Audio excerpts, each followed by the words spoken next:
Hello and welcome to Japan Expert Insights and our discussion series on geopolitics in the Indo-Pacific and Japan's role in the region. Every second Monday, Dr. Stephen Nagy, Senior Associate Professor at the Department of Politics and International Studies at the International Christian University in Tokyo, and host Maya Matsuoka lead a discussion on the latest developments, new challenges, and shifts in the geopolitics of the Indo-Pacific region. In this podcast, we welcome comments, questions, and opinions. So if you haven't done so yet, join us next time.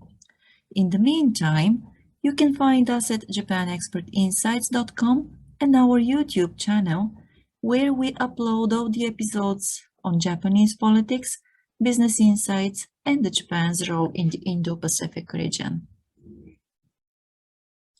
Stephen is going to talk about the Indo-Pacific and how it is viewed from Japan and the Sino-Japanese relations. Well, in the first session, we listened to Stephen tell us about the transition from thinking about the Asia-Pacific, about the Indo-Pacific, and why it happened and how it was driven by the Japanese under the governance of former Prime Minister Shinzo Abe. So as China continues to amass economic power, it has become increasingly assertive in its territorial claims in the region. This assertiveness has created hotspots here, and these hotspots are viewed as having the potential to initiate open conflict. It looks like back in 2007, the then Prime Minister Shinzo Abe foresaw the necessity to create a framework to withstand the rise of one single power in the region. So he introduced the idea of the Indo-Pacific, and as a result, Japan became the driver of this shift.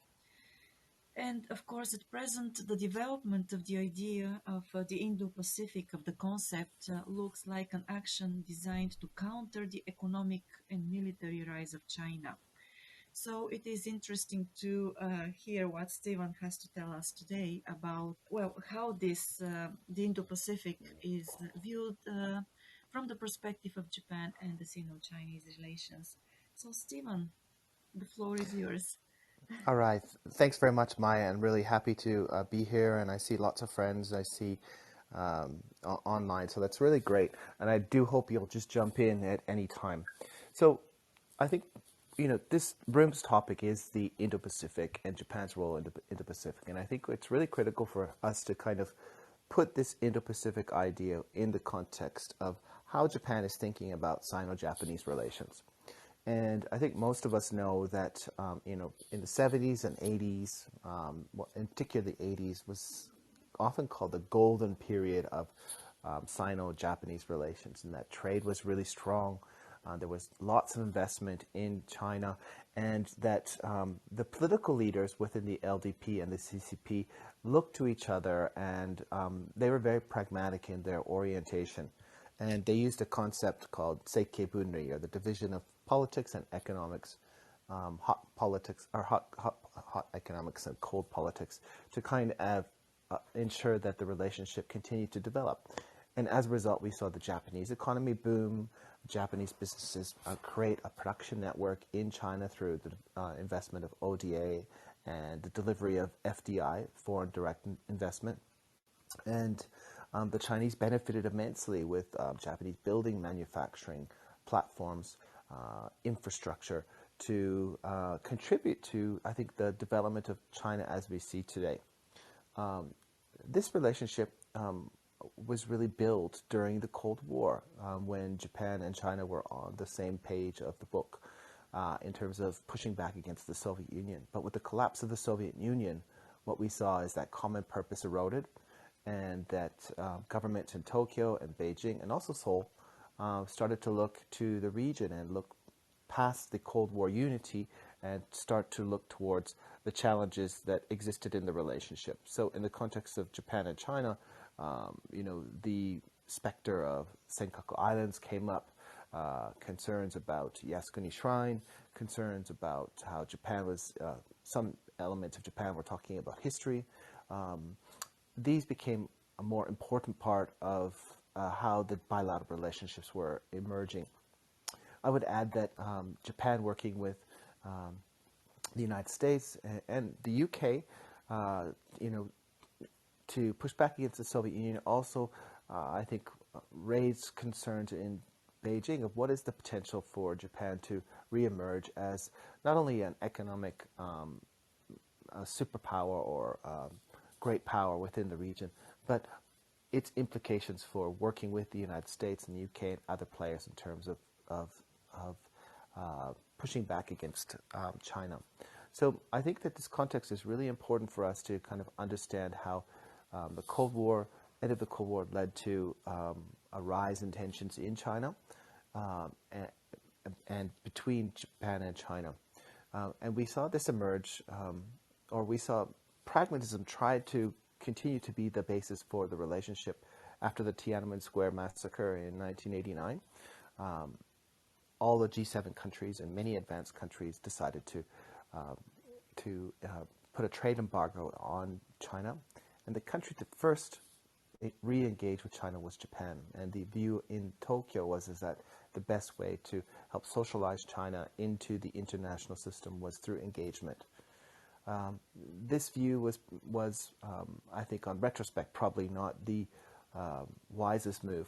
And what we saw in the Chinese context, we saw testing of nuclear missiles or nuclear weapons in the mid-90s. We saw aggression towards Taiwan in the mid-90s. And what we see is China not socialize into the international system. Rather, China become more forthright and more assertive about the Senkaku Islands, about Taiwan, about building a nuclear deterrence against the United States. And it's this track record that I think has alarmed Japan and created more challenges for Japan-China relations. And I think it set the groundwork for serious policymakers to be thinking about how to deal with China moving forward. And this challenge of dealing with China moving forward as becoming the most or the biggest economy in the region. As we all know, China has increased its military budget, year by year by double digits for more than 20 years. Today, it is the most significant military power within the near periphery of China. And I would argue that it's likely a peer competitor for the United States within its backyard, not globally, but within its backyard. So these challenges have created more pressure on Japan and China's relationship. I think the nationalist elements that have emerged in China as well have created challenges for Japanese businesses. Now, that doesn't mean that there's no opportunity and no profits in China for Japanese businesses. But what we've seen is, periodically we see spikes in nationalism within the Chinese context that creates challenges for China. We saw this, for Japan. We saw this, for example, in 2010 with the arrest of the Chinese fishermen in and around the Senkaku Islands after he rammed a Japanese Coast Guard vessel. And this resulted in an informal rare earths embargo. After the nationalization of the Senkaku Islands in 2012, we saw some anti-Japanese riots in some big cities of China. And I keep saying some big cities of China because it wasn't across the country. And this continued to sour the bilateral relations. And I think most serious policymakers understand that the relationship, that traditional relationship of splitting economics and politics, has become increasingly difficult, although it still is the major cement that glues the two relationships together. And we see that even today. Japan's biggest trading partner is China at this moment. And despite record unfavorable ratings of China in Japan, that the trade relationship continues to deepen. And Japan continues to find ways to embrace China economically. We saw that with the signing of the Regional Comprehensive Economic Partnership. The questions about whether China and Taiwan can join the Comprehensive Progressive Trans-Pacific Partnership are really interesting questions. And some economists in Japan, very prominent ones, talk about this as a possibility in the future. And again, if we're thinking about Japan's economy in 10 and 20 and 30 years, for it to be sustainable, for it to be impactful, it's going to need to have bigger trading partners. And likely China is going to be part of that in some way or the other. So what we see is that since the 90s, the relationship has continued to transform. We see a more assertive China, a more economically powerful China, a China that's built a substantial military to deal with some of its regional concerns. And Japan looks at this warily. And I think, as Maya said in the introduction, that one of the responses of policymakers was to develop this concept of an Indo-Pacific, linking the Pacific Ocean and the Indian Ocean, linking, and in particular bringing India into a broader concept of how we understand the region. And I think when Japan is looking at its free and open Indo-Pacific region, it continues to see China as an important partner to engage with economically, because it benefits so much from that bilateral relationship. But at the same time, it understands the growing challenges of an assertive Beijing in terms of trying to rewrite the rules of the region and trying to create an Eurasia economy that really has Chinese characteristics. And what I mean by that is a focus on non-transparent transactions, a focus on non-binding rules, a focus on perhaps less stringent or non-universal understandings of human rights, less of a focus on democracy, and more focus on transactional relationships that maintain sovereignty and non-interference. Now, for a country like Japan, or I'm from Canada or Australia, this is not a positive direction. This is not the direction that Japan would like to see.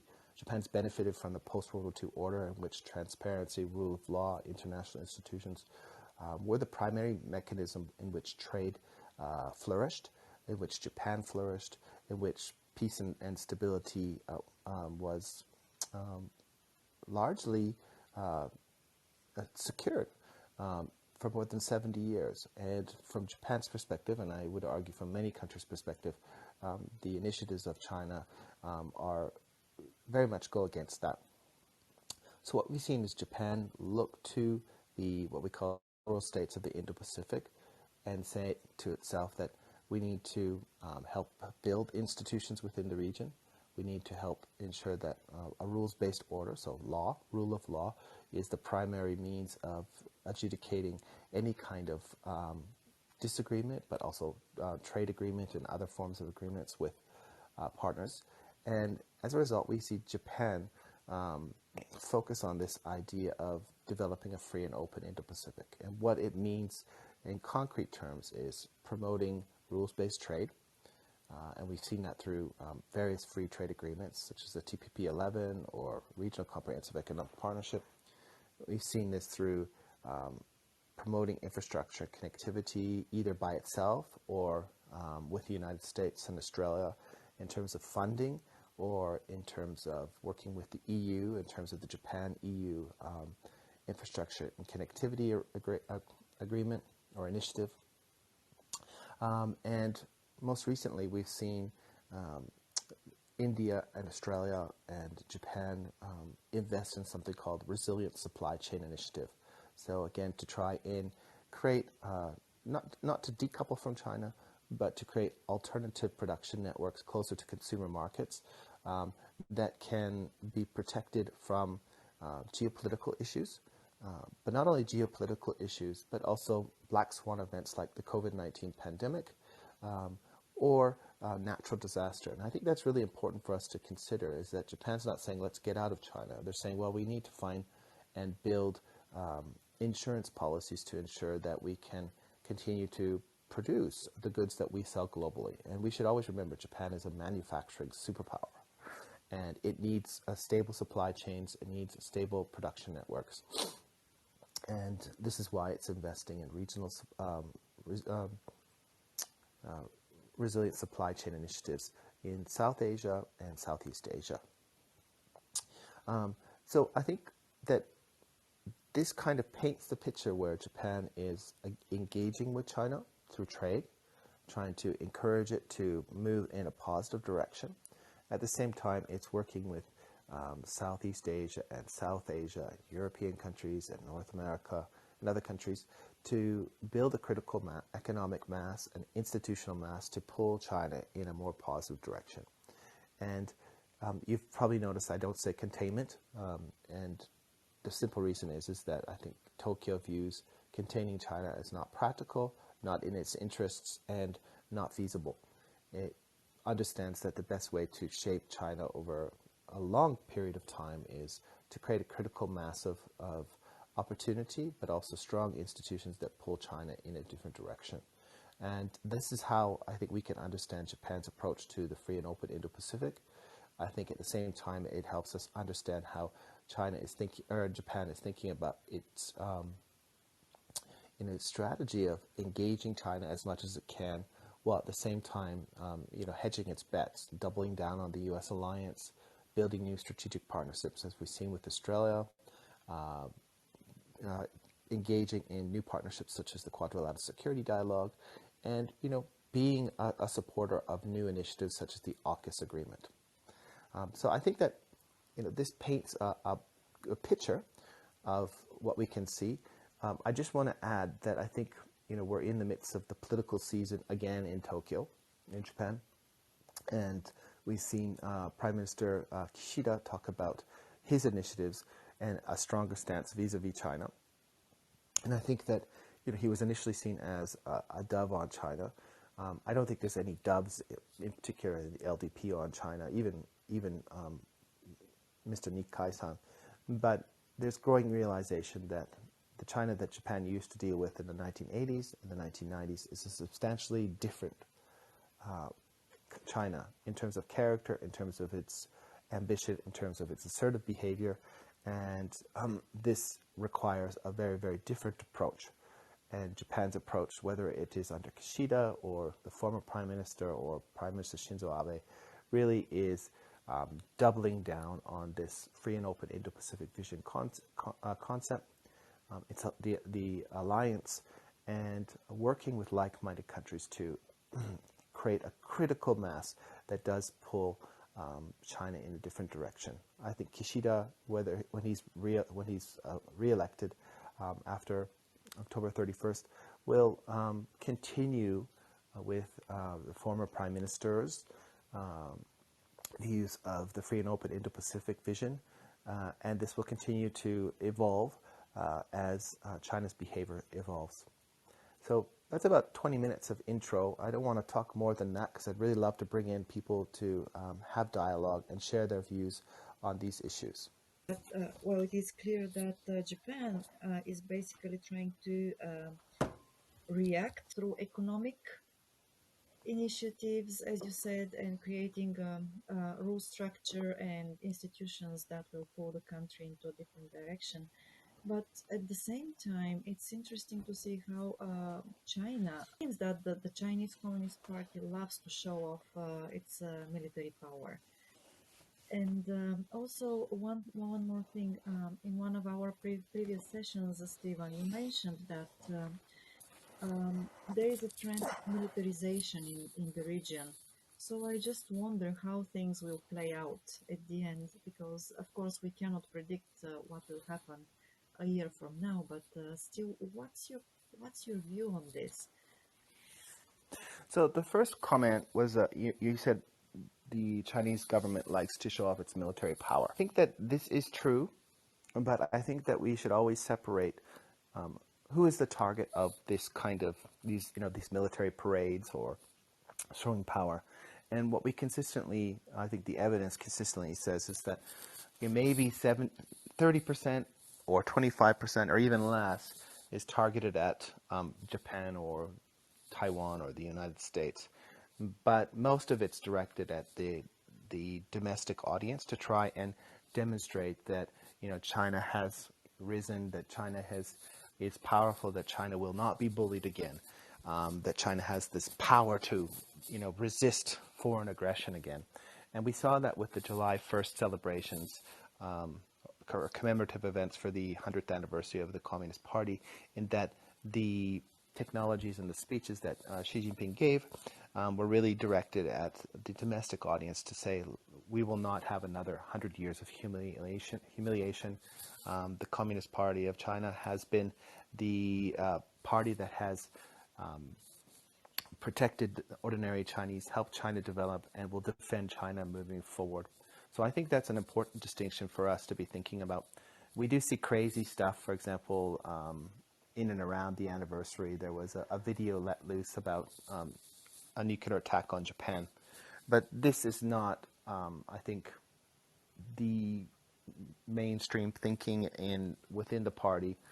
The party is consumed with domestic control, domestic stability, and demonstrating its legitimacy towards the Chinese citizen. For your question, where are we moving in terms of militarization of the region? The region is going to continue to militarize.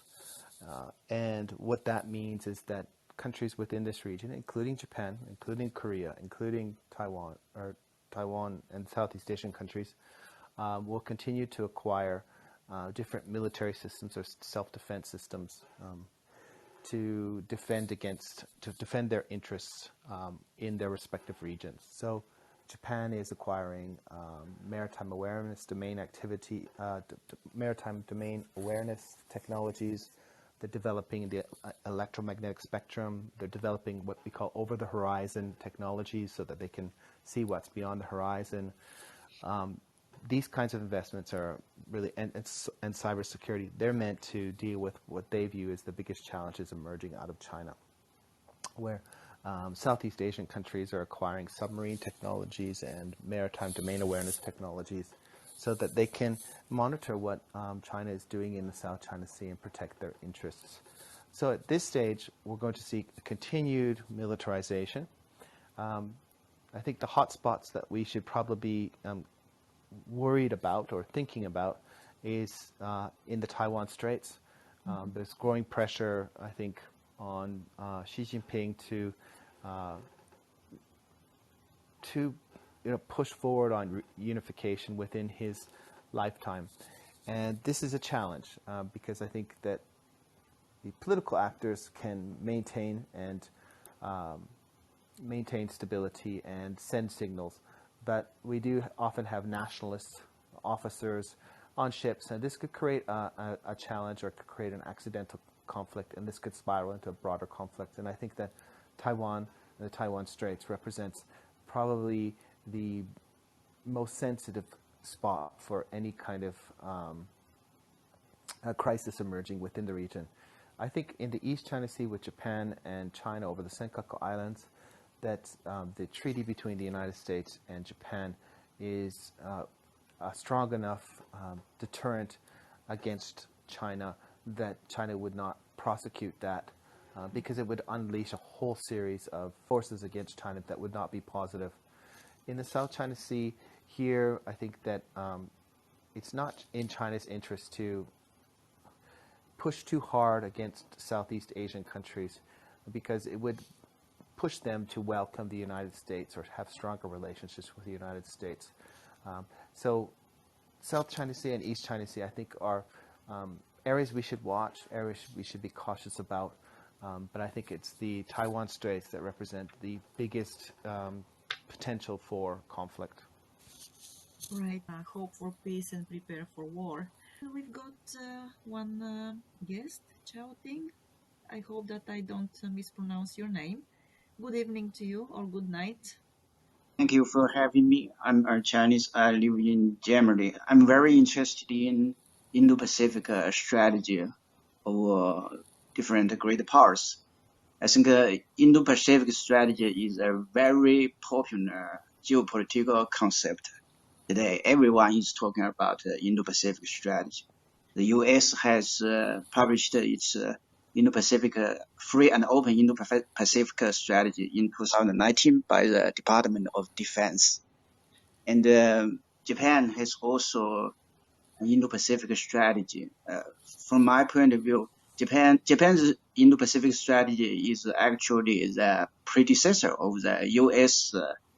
Free and open Indo-Pacific strategy. And the EU has issued its Indo-Pacific strategy as well recently. Before publishing the EU Indo-Pacific strategy, some member states of EU, for example, France, Netherlands, and Germany have published their Indo-Pacific strategy respectively. And India has also the so-called Act East policy. From my point of view, it's probably the Indian version of Indo-Pacific strategy. Actually, China is a very important stakeholder in Indo-Pacific region. China is perceived as the target of the U.S. free and open Indo-Pacific strategy. Very interestingly, China has its own Indo-Pacific strategy. We know China has a BRI, Belt and Road Initiative, which consists of two parts, the land part and the maritime part. For the maritime part, it's actually the Chinese version of Indo-Pacific strategy. So it's very interesting. Many great powers have their own Indo-Pacific strategy.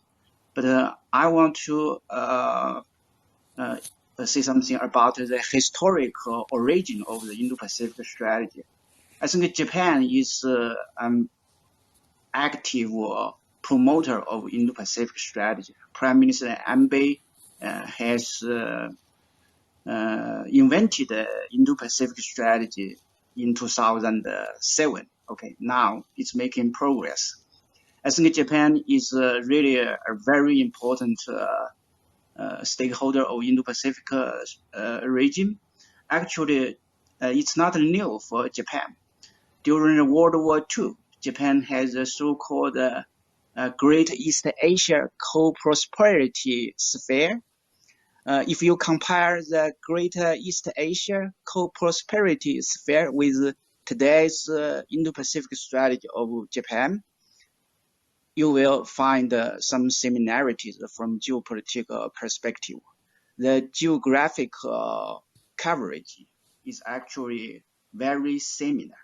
So from this perspective, I have seen some continuation between today's Indo-Pacific strategy of Japan and the previous Great East Asia Co-Prosperity Sphere.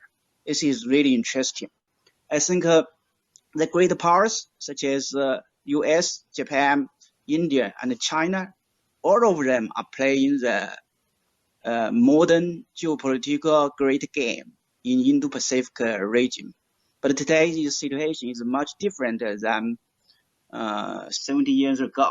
That time, Japan was very strong, China was very weak, and the US was not in the Indo-Pacific region. But today, the situation is very different. US is a world hegemon, okay? The US presence in Indo-Pacific region is very powerful. Japan is an economic power, but not a military power. China is now rising very fast as one economic power and military emerging military power. India is also a rising power. So I have seen a very different picture from 70 years ago, but the nature of the game is the same. That means the great powers are competing against each other for the hegemony of Indo-Pacific region. Now, the biggest change is that China is now one very important stakeholder, okay, for the dominance of this regime. But the US, Japan, and India are determined to contain, okay, probably we can use this word to contain the rise of China.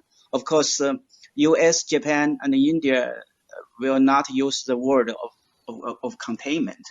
They prefer to use the word of rules-based liberal international order.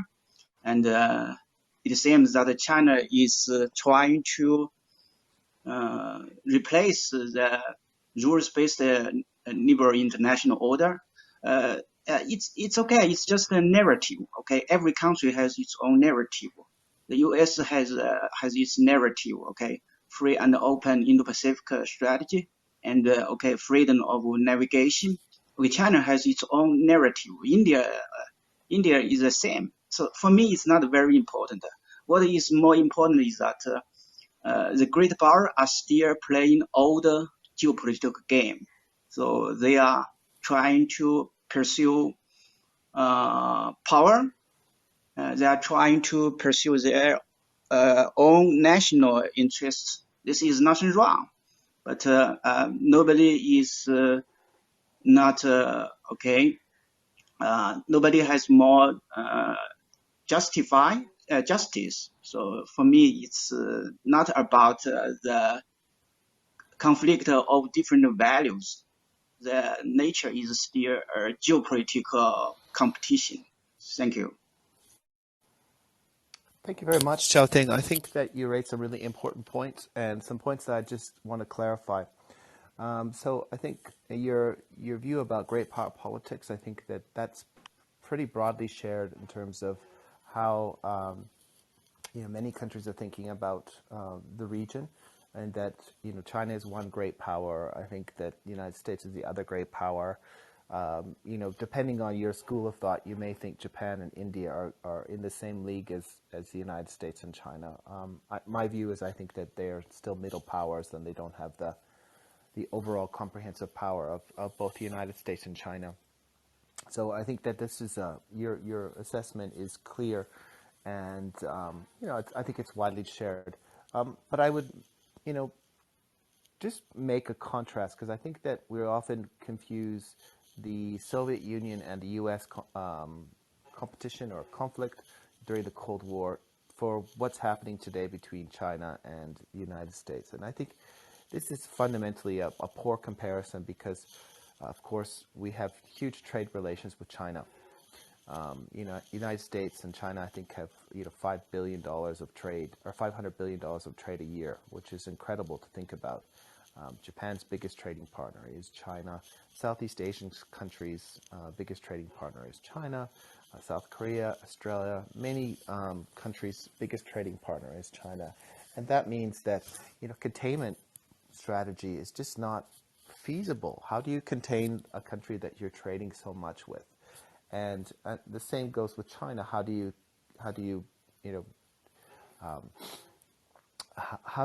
really engage in great power competition in the old mold when you are dependent on Australian resources and you're dependent on an open trading system for your country to export goods abroad for sale? So I think that we need to redefine what the competition is. And I think the containment word is just not a very good expression to talk about what's happening within the region. I do see China using the BRI to, again, reconfigure Eurasia along its worldview. So integration with Chinese characteristics, so less rules-based, less transparent, focused on sovereignty, focused on non-interference. And the Indo-Pacific strategy of the U.S. is different than the Indo-Pacific vision of Japan. And that's largely because of geography and Japan's really close trading relationship with China. Japan can't engage in a containment strategy against China. It just can't, because it's its biggest trading partner. So I think that's a really important distinction. And this is why Japan doesn't even use the word strategy. It talks about a free and open vision. India as well, they use free and open and inclusive vision, because they also understand that they need to have a strong economic partnership with China to continue to develop. So I think that overall, I would move away from the containment view, and I would focus on how I think the United States and other like-minded countries are trying to pull China in a different direction. And as you said, I think China is trying to create its own, they don't use the word Indo-Pacific vision, but they are trying to create their own integration structure that places China at the center. and I'll let others comment. And we've got Ren as well. Ren? Thank you. I just want to make a comment, I guess a feedback to Chao Tin. Hello, Chao Tin. I think I understood most of what you said, but there's one point you made that I thought I had to push back a little bit.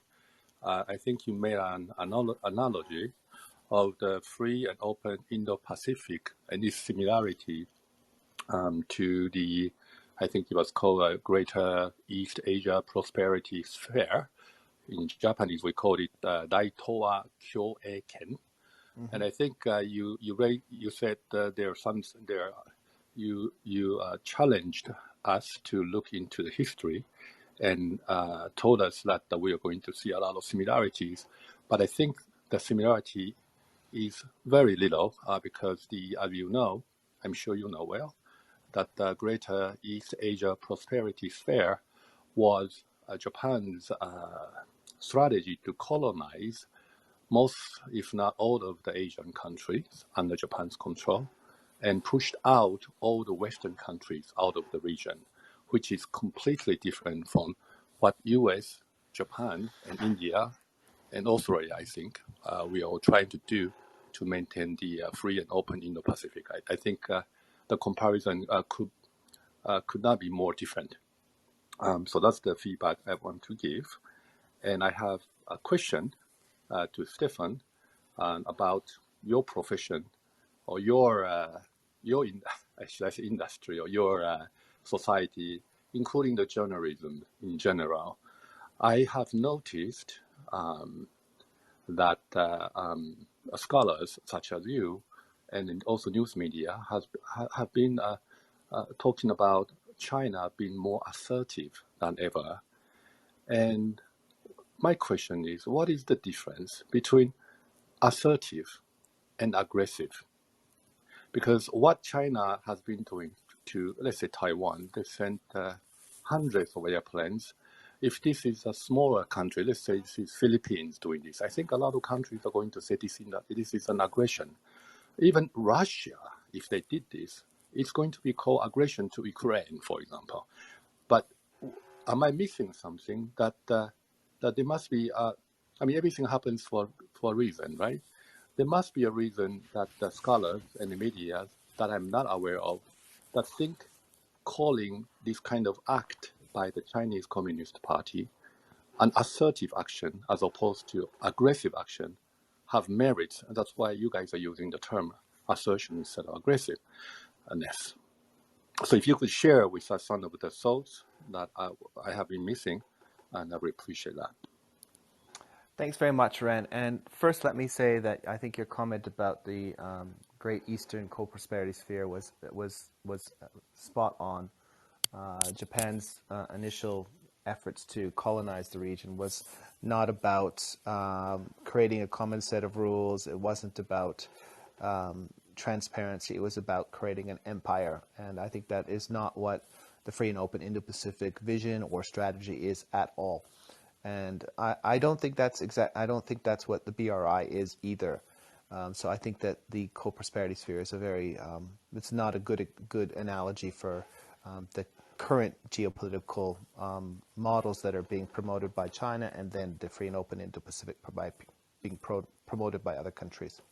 So in terms of your question about why I think scholars like myself and others are using the word assertive versus aggressive. And what I tend to see is scholars by profession try to take a neutral tone in terms of their writing.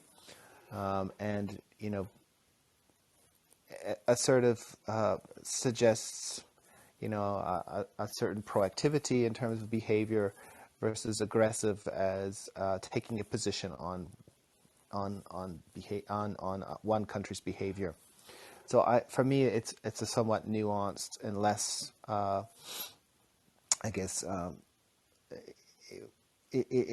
using the word assertive expresses the fact that China is engaged in a lot of different behavior, but we wouldn't call it kinetic behavior. And I think kinetic behavior would probably lead many of us, to using the word aggression. But that being said, if you go to Southeast Asia, In particular, the Philippines, they'll use the word aggression. If you go to India, they'll use the word aggression. And these two states, and even Vietnam, the public will use the word aggression. The Vietnamese government will not even use the word China, but they'll say there's a country in the region that is being aggressive. So I think that you have to go through the region and you'll get different kinds of terminology usage. My preference is assertive because I think at this particular stage, China's behavior, while worrisome in some areas, could be much more worrisome. They could be much more aggressive, right? They could be, sending maritime troops onto the Senkakus, or beach landings in Taiwan, or physically occupying much of the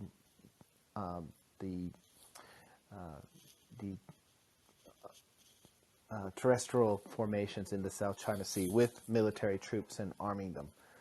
So I think it's maybe it's semantics, but I think that if China wanted to be much, much, much more aggressive, it could do a lot more.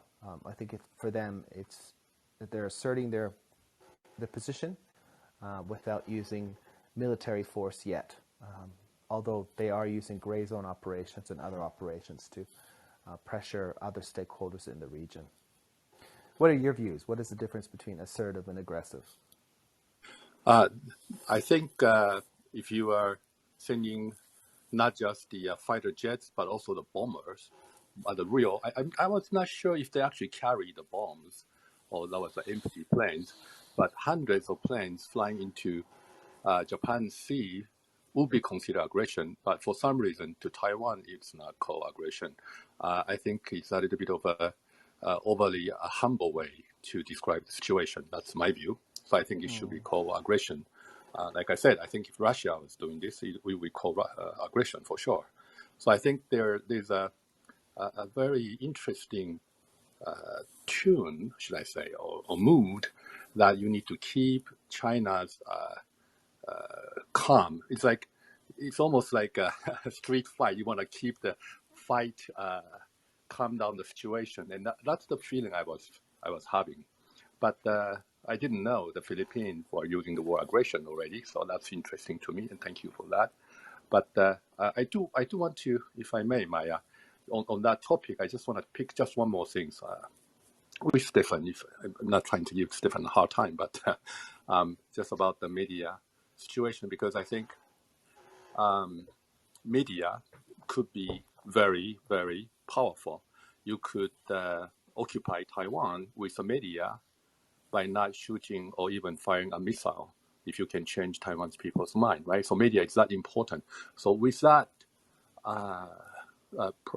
concept, I feel that whenever the Japanese media and even US media, when they echo what Xi Jinping has been saying, Xi Jinping says, I want to reunify Taiwan, I want to unify Taiwan, then the news reporters just say that.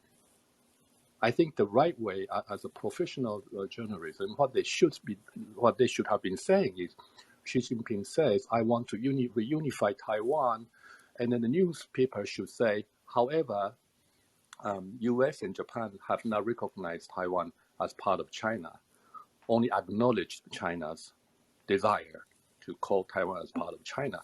They should have a footnote or something that otherwise they are just crescendoing or echoing what the Chinese Communist Party is sending. And I think that's a real issue, because a lot of people who do not know the details of this, they're going to think that what he's saying is legitimate, is legit, and he is holding his weapons to trigger the things.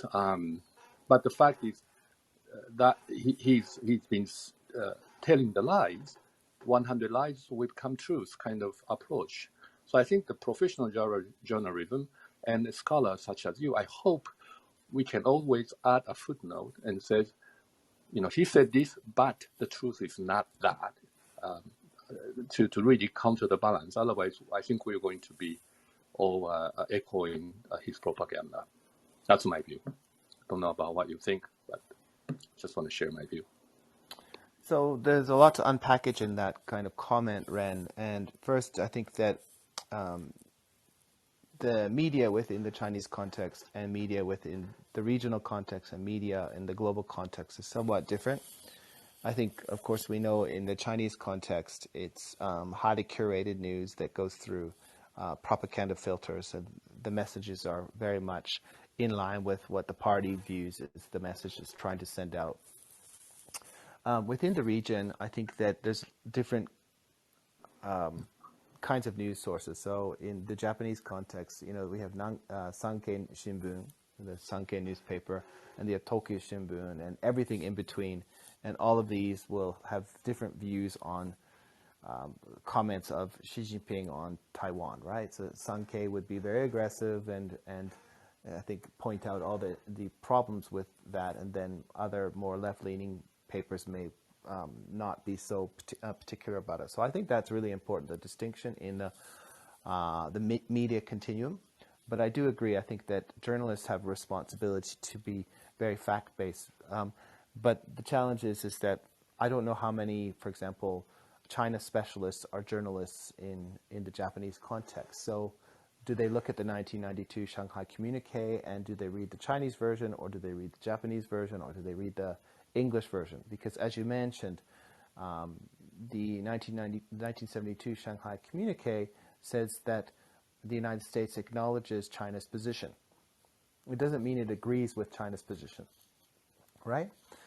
So this is, again, going back to the nuances of diplomacy and the nuances of vocabulary and what does it mean.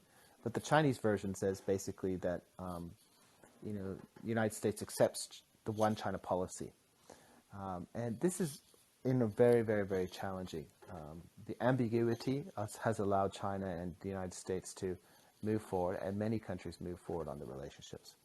Yeah, So, I just want to point out that the Nobel Peace Prize, Filipino lady, this is Lesa, she said that she's a professional journalist, and her role is to tell the truth. If you don't have a truth, you don't have trust, right? So I think that I'm not complaining this to you. I guess we're just talking, right? The media has the responsibility to report what a dictator said, but also point out what he said, what part of what he said is true, and what part of what he said is not true. Otherwise, you're just repeating what he said in the newspaper, which is like a 24 hours delay mailbox to the readers, right? So anyway, I agree. I just don't think, I encourage you to listen to this recent podcast I listened to by the Harvard Fairbanks Center of China Studies, and they had Bonnie Glaser talking, and Bonnie is probably one of the leading watchers of China in the United States, and she went through the statements of Xi Jinping and basically showed that his position really hasn't fundamentally changed on Taiwan, and the government's position on Taiwan hasn't changed, and that he continues to stress peaceful unification with Taiwan. And someone like that is very nuanced, and she reads all the documents and she looks for changes, and the media doesn't pick up that, right? That's not a sexy story that the media can say, oh, Xi Jinping's position hasn't changed.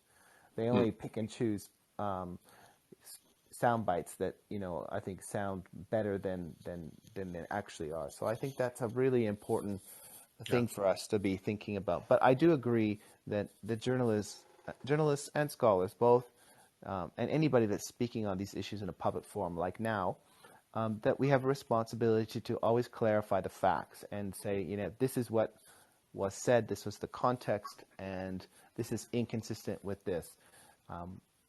And I would love to see more of that kind of analysis out there. Thank you, Stephen. I think by now you realize why I brought this up to you, because I am hoping that you're going to be able to educate more journalists out there. As you mentioned, some of them don't even know the Shanghai Communique. So we look forward to your educating the journalists out there. Thank you very much for your work. Thank you.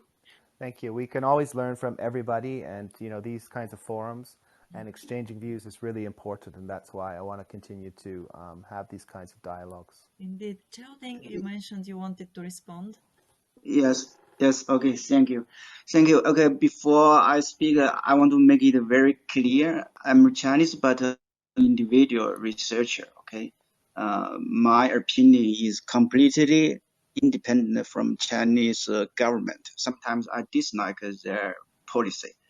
So in terms of Indo-Pacific strategy, and I think Stephen has mentioned that containment is very controversial.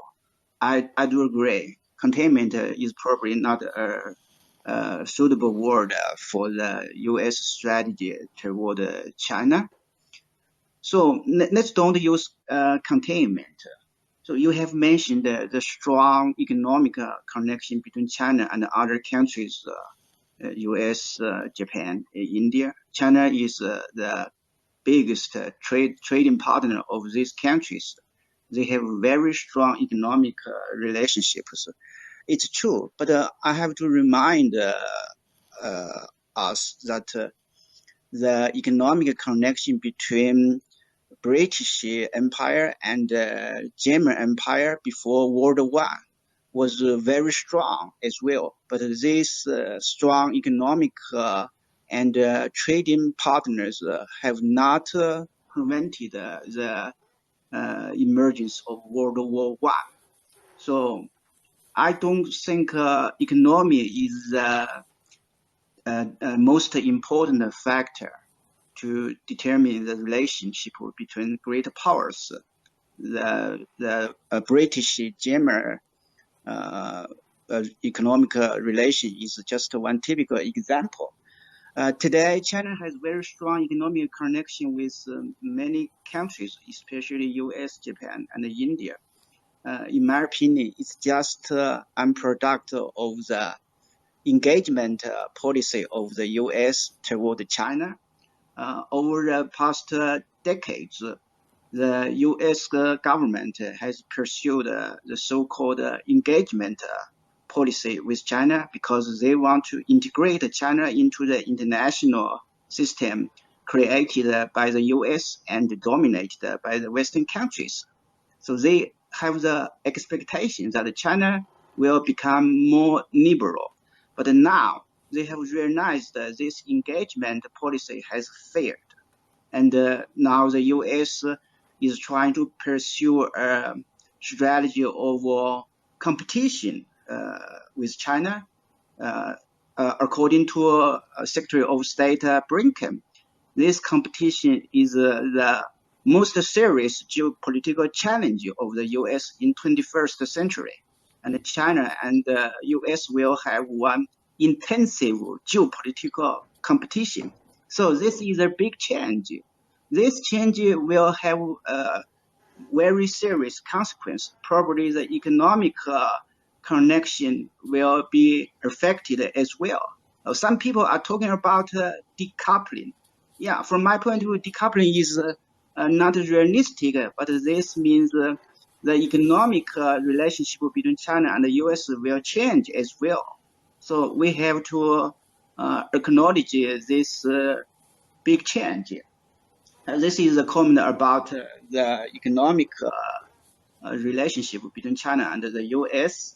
And another comment to the Greater East Asia Co-Prosperity Sphere. Of course, today's Indo-Pacific strategies of U.S., of Japan, of India are very, very different from the previous Greater Asia Co-Prosperity Sphere strategy of the Japanese imperialism. Of course, they are fundamentally different. Japan has tried to use military means to achieve its geopolitical ends. Very aggressive, very brutal. The Japanese imperialism has killed tens of millions of people in China and Southeast Asia. Very cruel, very brutal. But today, nobody is in the position to pursue same strategy as well.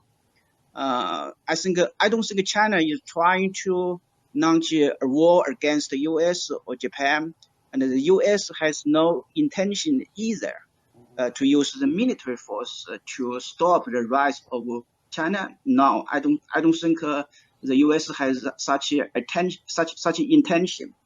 But we cannot ignore the similarities, especially from geopolitical perspective. Between China and the US, the competition is very complicated. There are economic dimension, value dimension, I mean ideological dimension, and military dimension, especially the geopolitical dimension. I just want to emphasize the geopolitical dimension. This Indo-Pacific strategy shares some similarities with the previous Great East Asia co-prosperity sphere. The geographical coverage is actually very similar. Southeast Asia is the central arena of the geopolitical competition. If you look at the free and open Indo-Pacific strategy of the U.S. and Japan's Indo-Pacific vision, and India's Act East policy, and China's maritime 21st century maritime Silk Road, the geographical coverage is really very similar, and the goal is also similar. The goal is the dominance of this region, geopolitical dominance. The geography and the goals are similar, but the means are really very different. Today, the military means is no longer useful, but many countries are trying to enhance their military might. This is also the fact. But I think all the great powers are trying to avoid military confrontation. This is true. On the other hand, all of them are trying to use economic means to achieve their geopolitical goals. For example, China is trying to push infrastructure investment, and Japan, US, and India, they are doing the same. The US has the Indo-Pacific strategy. They have the idea of Blue Dot Network, okay, BDM. And recently, Biden has the plan of the Build Back Better World. They are trying to provide an alternative solution to BRI. That means they are using the economic means to achieve political goal. This is a difference from Greater East Asia co-prosperity strategy of Japan. Japan is imperialism. So this is what I mean. So thank you. Thank you very much, Chao Ting. I think that you raised some really important points, and I think I would agree that economic tools are being used to pursue regional integration along different routes and different preferences. And I think that, as you mentioned, China is using the BRI, both the terrestrial and the maritime domain, to reshape the region. And I think that's important, a distinction. It's primary economic means. And I think that the United States and Japan and others are also, do you want to turn off your mic, Hiroaki? Thanks. It's also pursuing it. So I think there's, in that sense, there's some parallels. I just want to make a point about economics, and I think that you made the comparison with Germany and the UK, and they still went to war. I think that's really important, a good comparison, but I would like to just prioritize or put a focus on how I think that the government in Zhongnanhai, in Beijing, they prioritize domestic, stable, social economic development.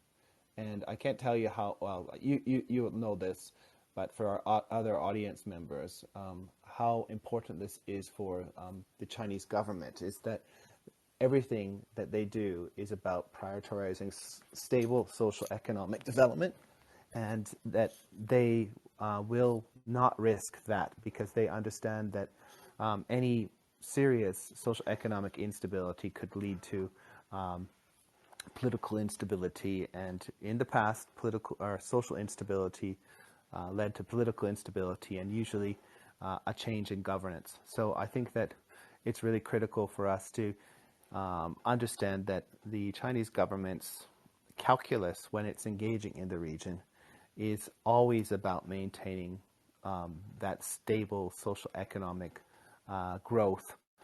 And this is already being challenged because of the internal contradictions within the economy, because of the global slowdown, because of the closures of the economy due to COVID, and this will be increasingly difficult. And Xi Jinping's biggest challenge every day, quite frankly, isn't the South China Sea or Taiwan or Xinjiang or the United States. It's about making sure the economy continues to provide jobs for hundreds of millions of new graduates and for all the workers in China. And again, this is such an important point if you want to kind of get a good sense of the calculus of the Chinese in terms of how they're thinking about potential conflict with any of its regional neighbors. That makes a lot of sense. Thank you, Stephen. Xiaoting? Yeah. Yes, you're right. You're absolutely right. The survival of regime is the highest priority of CCP and Xi Jinping. This is absolutely right. But how to ensure the survival of the CCP regime? In the past, they depended on economic development, the so-called legitimacy of performance. So, because over past decades, Chinese economic development has been very great. So this is a source of the legitimacy of CCP's rule over China. But now the economic growth has slowing down. You are right. So they have to seek other source of legitimacy. Probably nationalism is another source. In China, this is not called as nationalism, but patriotism. Okay, That's right. but how can they ensure patriotism? I think the competition, geopolitical competition with the U.S. and Japan can provide a source for the legitimacy of CCP's rule. This is really important because the Chinese government, Chinese authority is trying to push a narrative. Okay, the U.S. is trying to contain us, and the Japan is trying to contain us. They don't want our Chinese people to have a better life, so they want to stop our development. Actually, this is very useful for them to unite the Chinese people and enhance their legitimacy of the rule. So we cannot ignore this situation. Thanks, Xiaoting, and I agree Uh, with that. That narrative's becoming more and more powerful and being used by the government.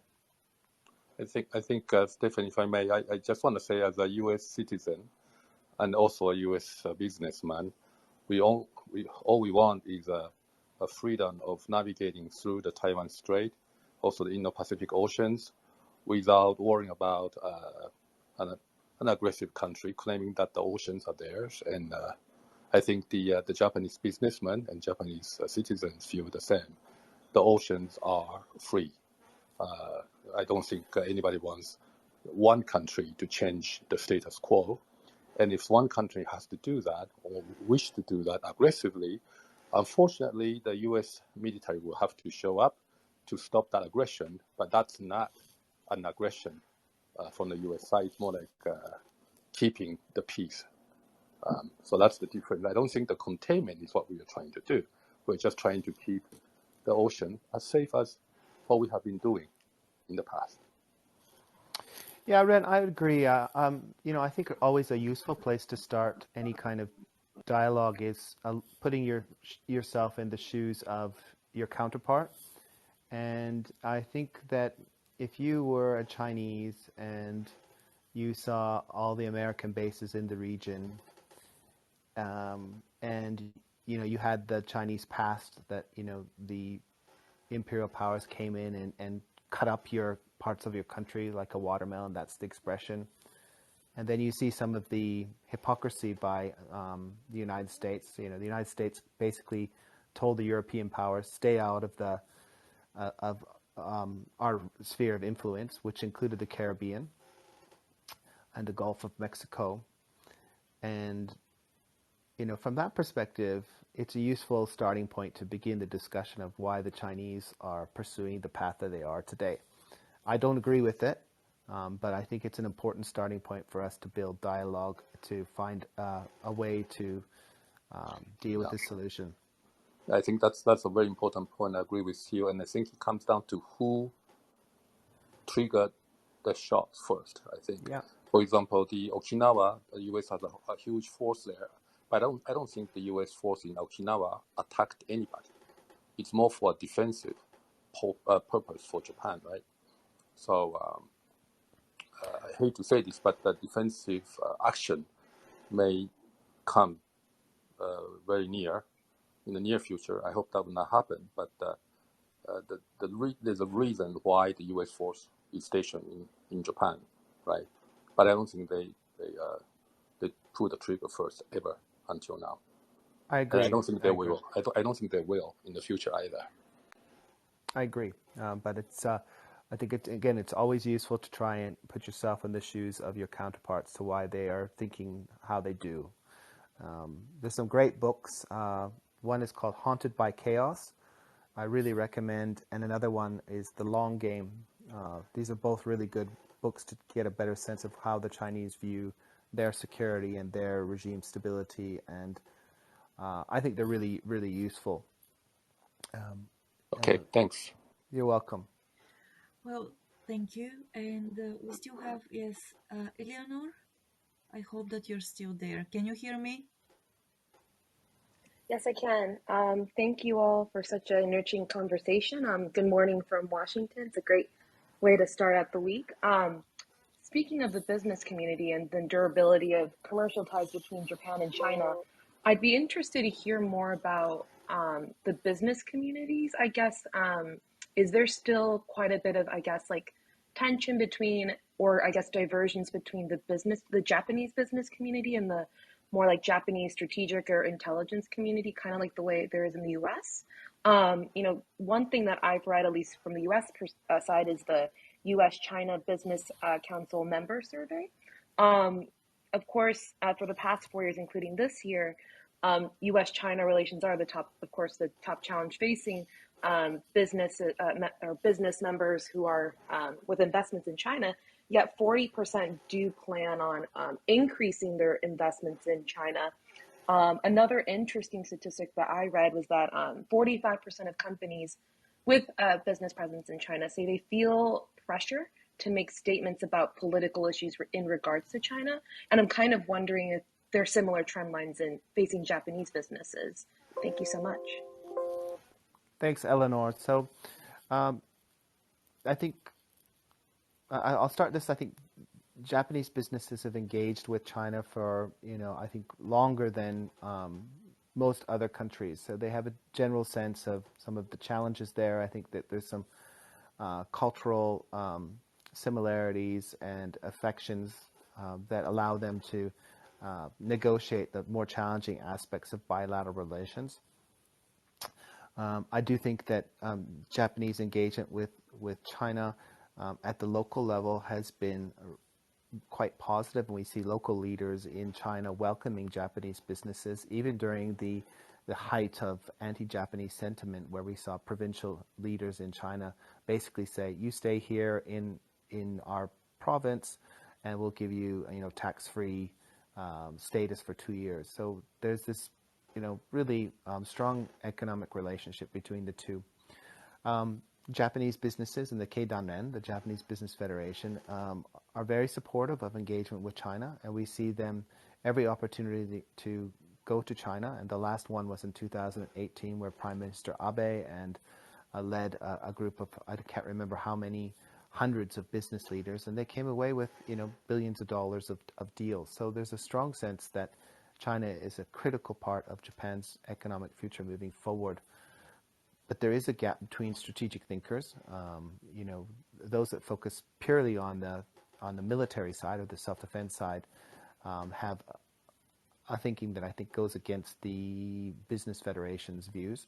I think those that now emerge in terms of as a growing community of economic security specialists that view certain technologies in certain spheres need to be selectively decoupled from China.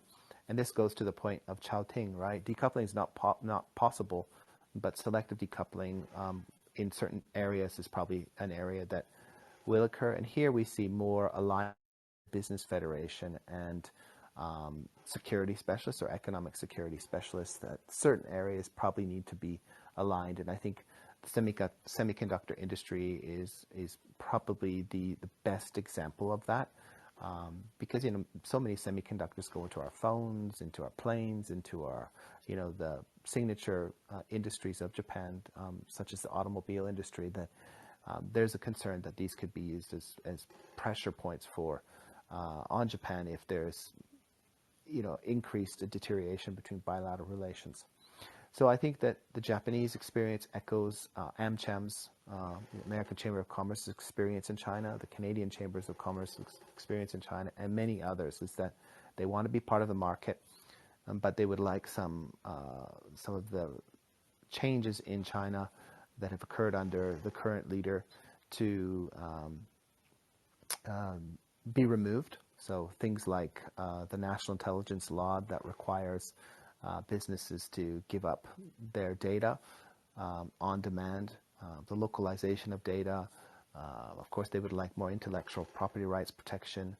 There's a lot of issues that I think businesses have, and they just want a freer and open market in China to be able to compete with Chinese businesses on equal footing. And that's the major change that they're advocating for. They're not advocating for anything more than that. Great, thanks so much. You're welcome. Well, and let's see, just a little bit of housekeeping again. So we're going to close the room at 9:30 or so. So I will close the hand raising function at 9:20. So if somebody wants to come up on stage and talk, please let me know until that time. And so the Indic Explorer. Hello. I don't know. Shall I call you the Hello. Explorer or? Yeah, you can call me Indic. Indic, okay. Thank you so much for this discussion. Was a very insightful one. What I wanted to ask either Maya or Stephen, and probably even Ren can take it up. And I am from Indian origin. So I actually see this whole relationship between Japan and China in the Indo-Pacific. I think there is a third player, a key player, India. I think India also has pretty deep implications on how this relationship would progress, considering the fact that both India and China feel threatened. India and Japan feel threatened by China's positions and aggressive stances in the South China Sea, and with regards to China being very aggressive during the Galwan clashes that took place last year.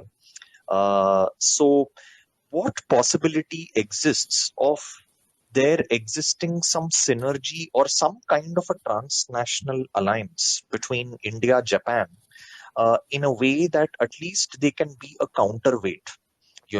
Because we all know about how Trump took effective measures in terms of forming the Quad. But the Quad didn't go anywhere, because if you see the Quad statements that came out, the eventual statements actually were on environment and global warming and all of that. It didn't really address any geopolitical issues. And the place where I see an issue is the presence of the US.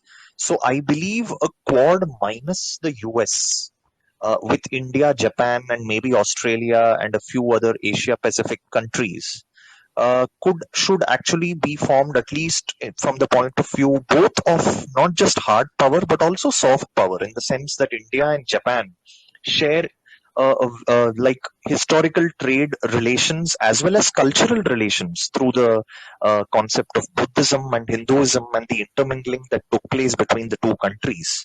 So a lot of synergies exist, but for some reason I haven't seen that translate into something effective on the ground, because we all know that Narendra Modi and the previous Japanese premier Shinzo Abe got along extremely well, and a lot of interesting deals were signed, including the bullet train project in India. And from whatever my limited understanding is of working with Japanese businesses and industrialists in India, there always seems to be a very warm relationship, at least at a people to people level as well. So, why do you think this has not been acted upon, and how do you think India and Japan can cooperate together and do something, like something constructive, which helps in the freedom of navigation in the Indo-Pacific region, as well as helps each other's industrial business interests, cultural as well as geopolitical interests? I'd want each of you to just give me your views on this. Thanks, Indika. So I think I'm going to touch upon this in a couple different areas. First of all, I think the Quad has evolved or developed away from a primarily maritime security focus to the one of provision of public goods to the region to get stakeholders. And what I mean by that is that the Quad now is talking about the provision of vaccines to emerging countries, to the provision of infrastructure, connectivity, and technology to emerging countries, particularly Southeast Asia and South Asia.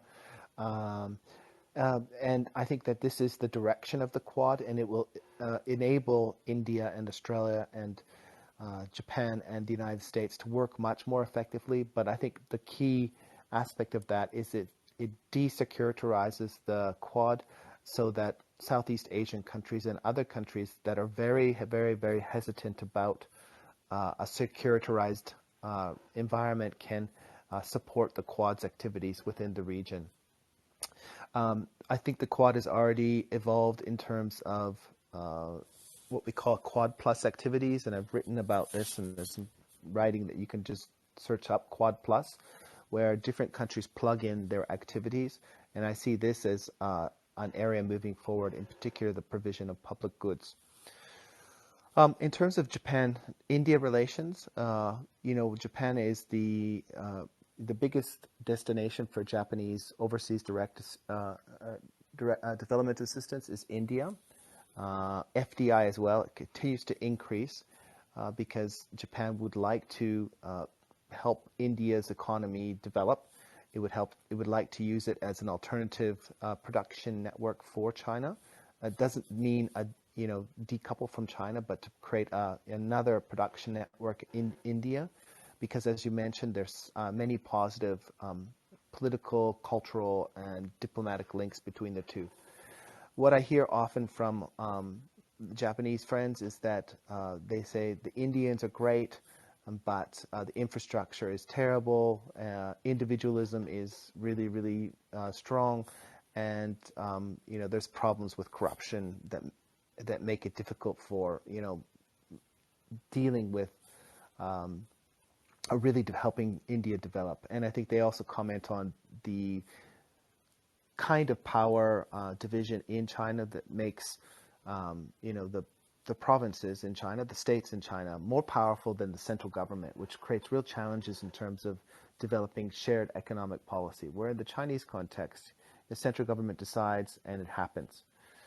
So there's challenges with the institutional power differences that have made India not as an attractive destination, or it's still an attractive destination, but they haven't been able to realize their potential because of this division in power and some of the other issues that I mentioned.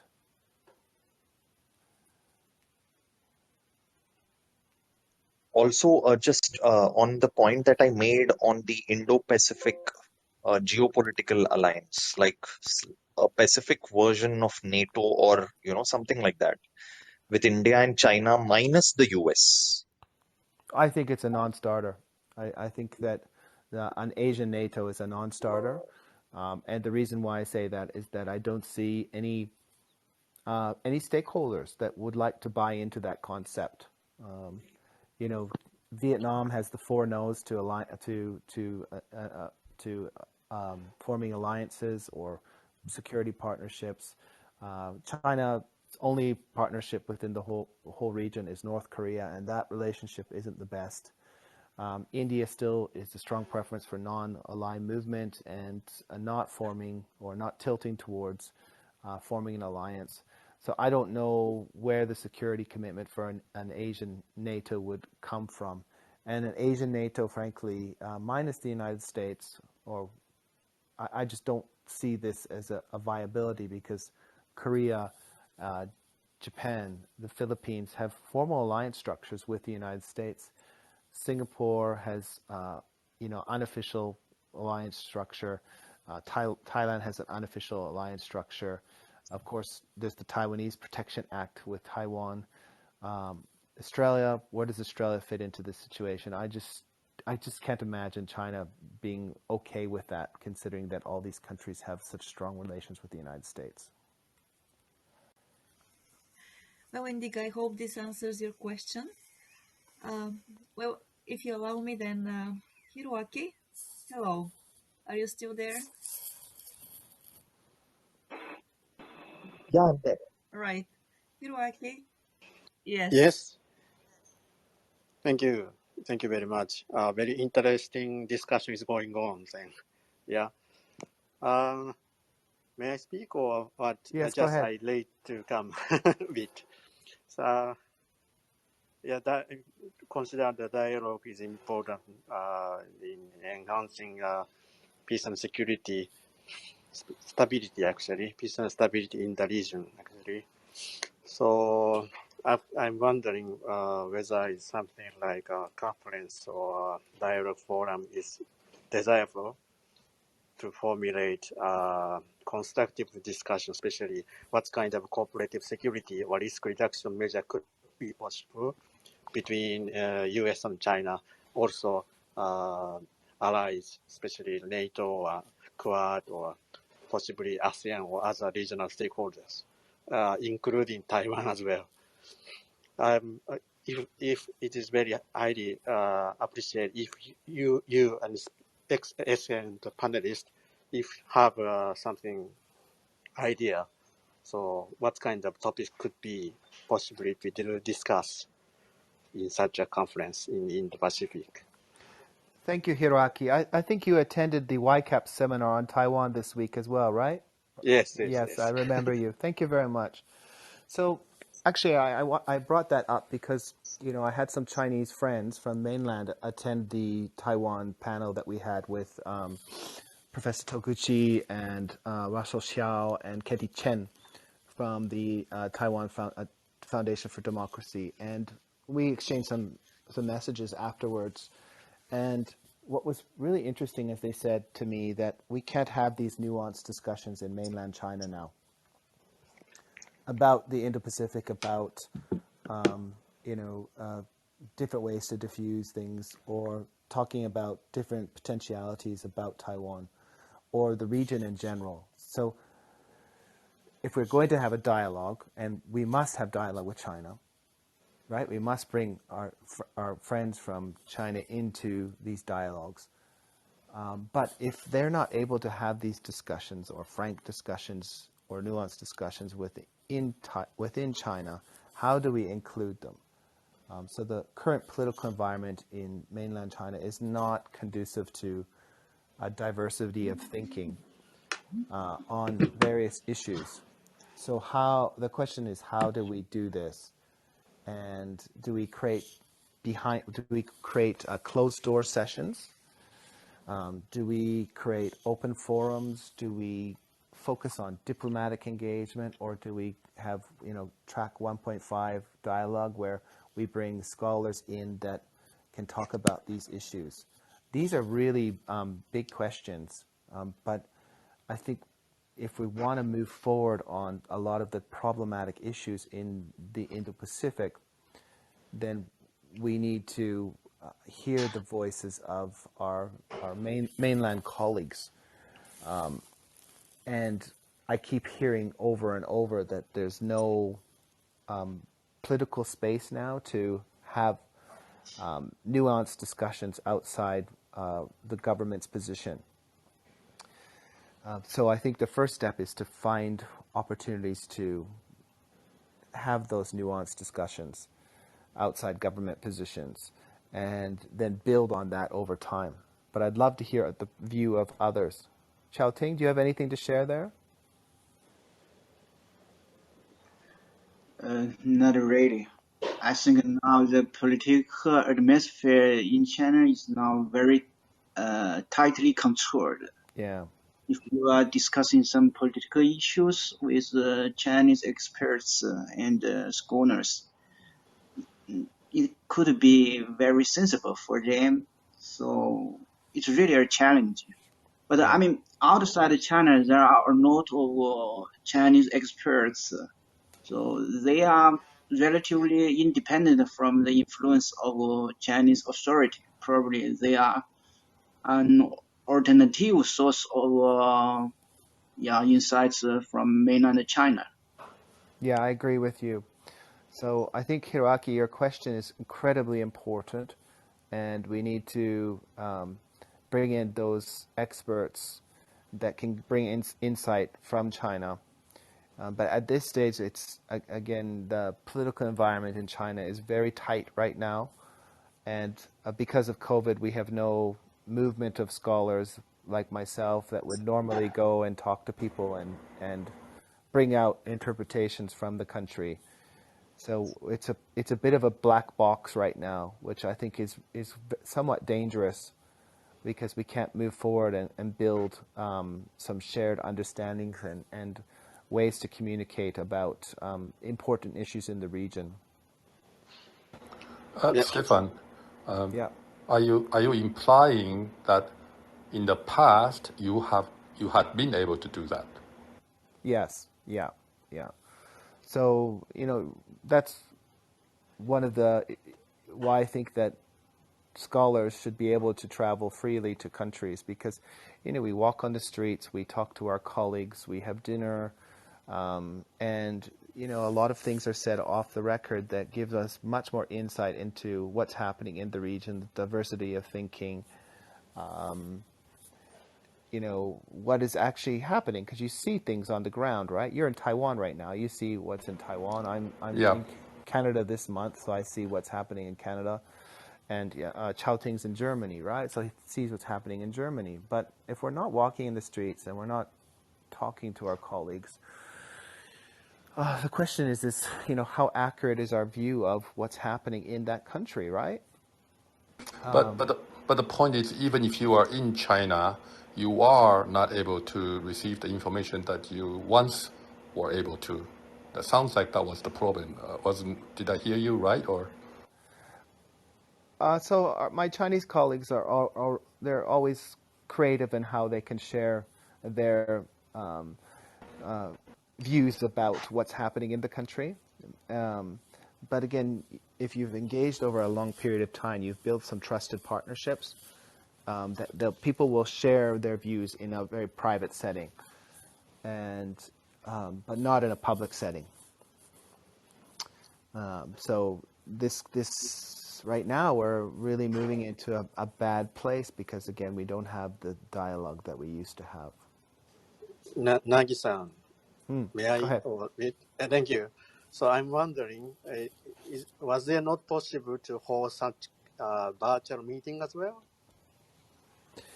We've tried, but Okay. the virtual meetings, I think that, again, if you're going to have a frank discussion, can the counterparts say what they would like to say and still not and not feel like they could be penalized within the political environment? And every country has this, right? You understand in Japan, it's sometimes difficult to express yourself in front of certain groups about your position, right? Because of hierarchy and different group dynamics.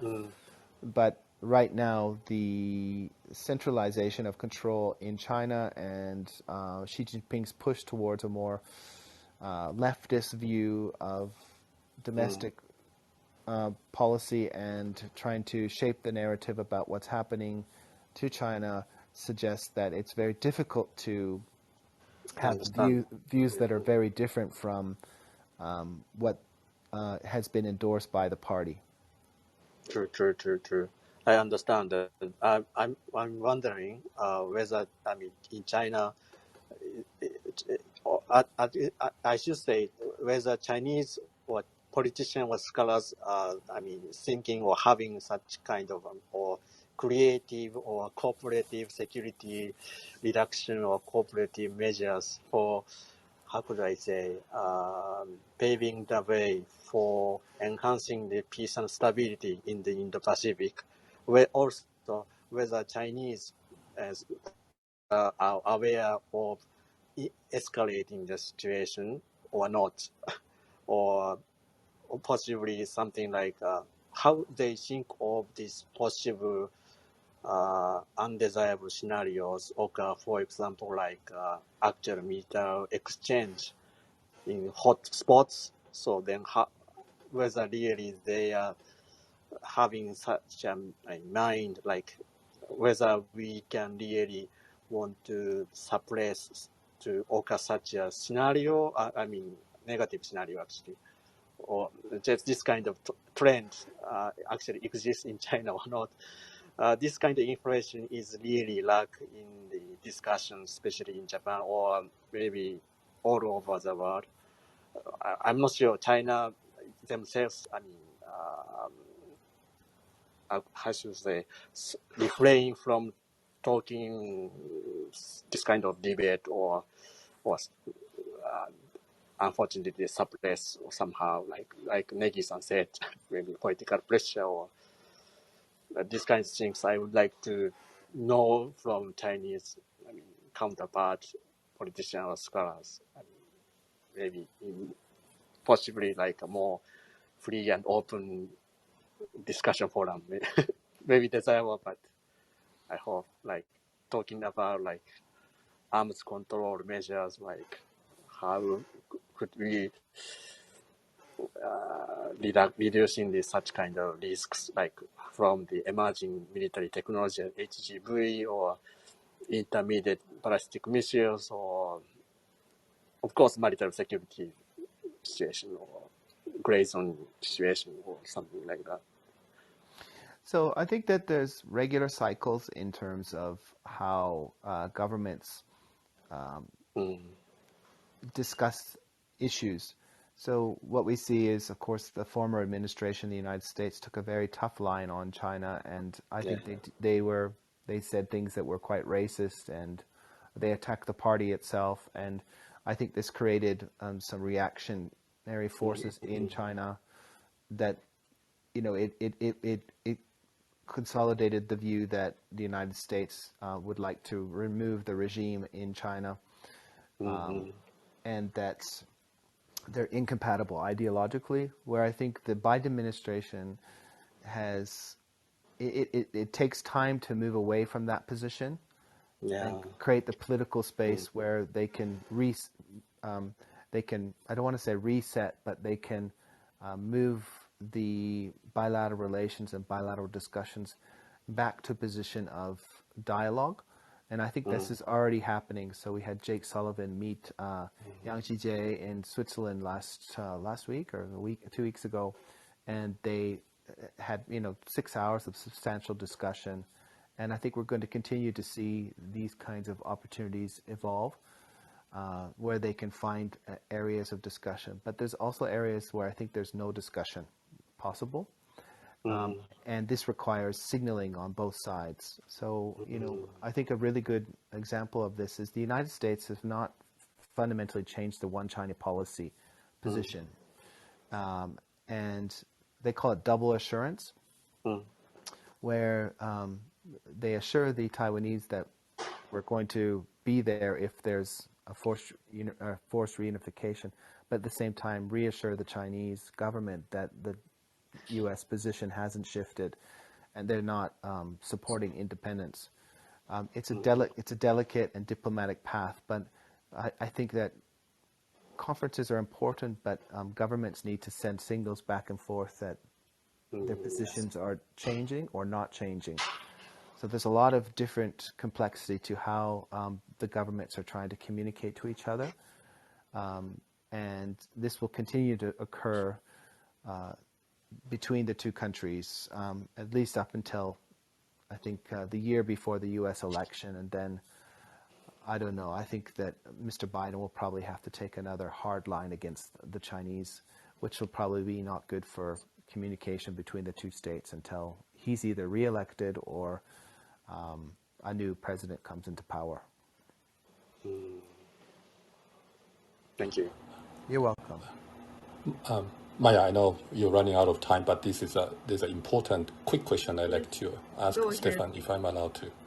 Thank you. Stefan, how worried are you about the China's test fire the hypersonic missile? And do you think the U.S. were really, an allied, were really caught by surprise, as most of the media were talking about? And do you think China's Yang told Sullivan this in advance in Switzerland? I think most governments are worried about this kind of test of technology, but I don't think it's. I think that we need to put it in the context of China testing technologies, right? It's trying to boost its capabilities. It's talked about hypersonic weapons and delivery systems for at least 20 years, and this will continue as it tries to develop some asymmetric capabilities to push back against the United States. You know, as I mentioned at the outset of my discussion today, the United States globally is, leaps ahead of the Chinese military. But within its periphery, China, I think, is a peer competitor for the United States or near peer competitor. So it's developing those technologies to deal with that. Did Yang Jie tell Jake Sullivan about this? I don't have any knowledge at all. But I would encourage you to take a look at the United States. They are fundamentally transforming their military posture for this region, the technologies they use, the surveillance capacities they use, and, at every aspect of American policy, China will be at the center.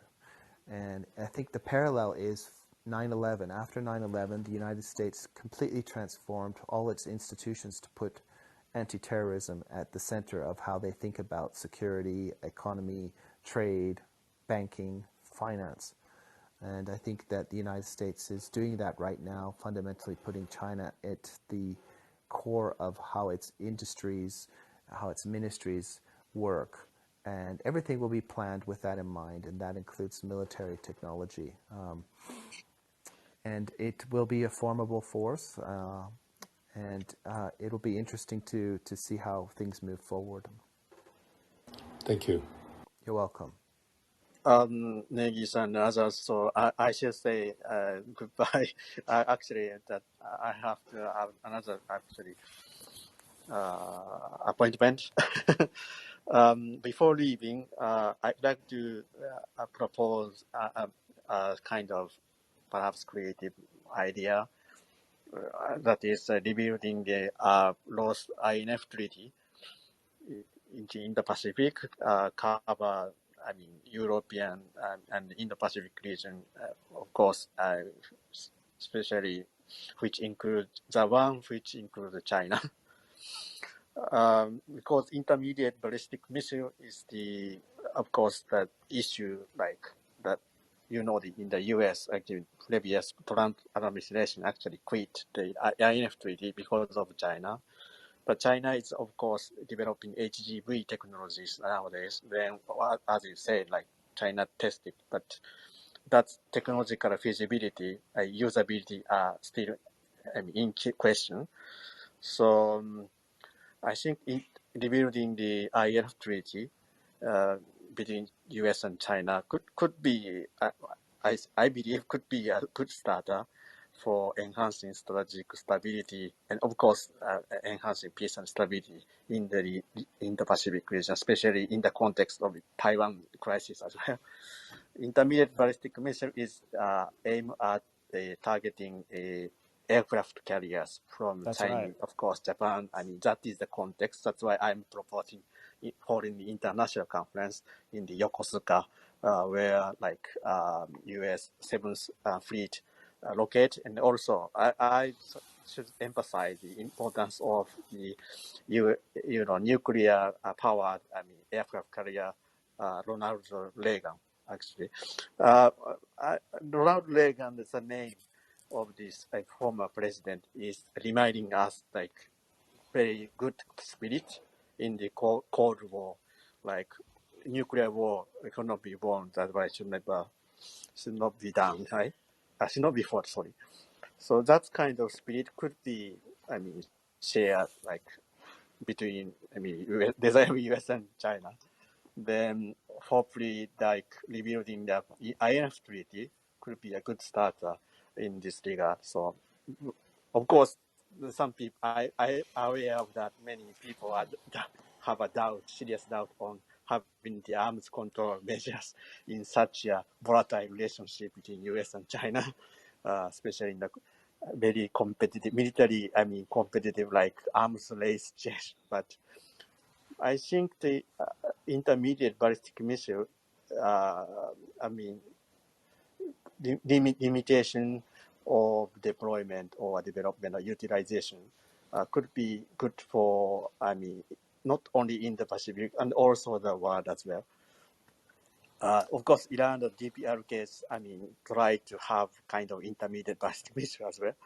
So this kind of global strategic stability situation, concern could be shared between US and China as well.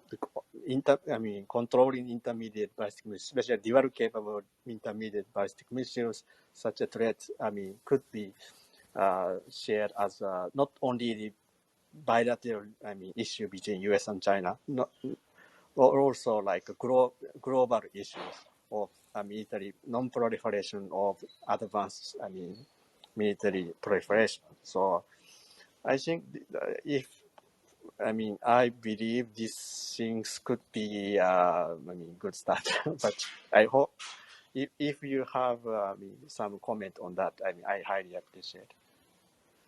I should be, but All right.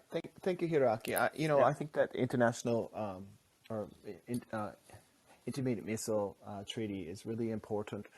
I understand why the United States pulled out, because China is not part of that, and they've developed their anti-access, anti-denial systems based on American advantages. I think that probably China will be very reluctant to enter into this kind of treaty at this particular stage of their development.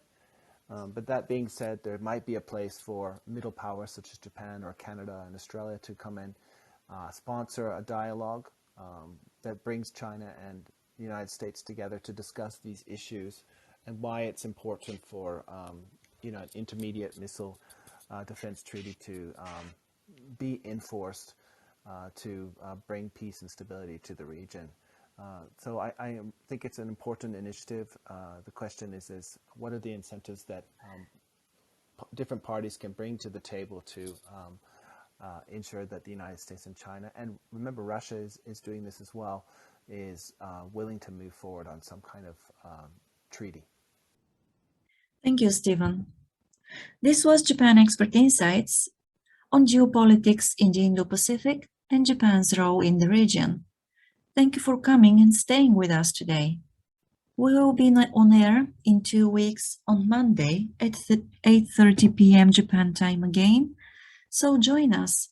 Until then, you can find us at japanexpertinsights.com and our YouTube channel, where we upload all the episodes on Japanese politics, business insights, and the role of Japan in the Indo-Pacific region. If you want to stay informed about our upcoming events, you can follow us on Clubhouse, LinkedIn, Twitter, and Facebook. Again, we are looking forward to your joining us next week. Until then, stay well and make every day count. See you.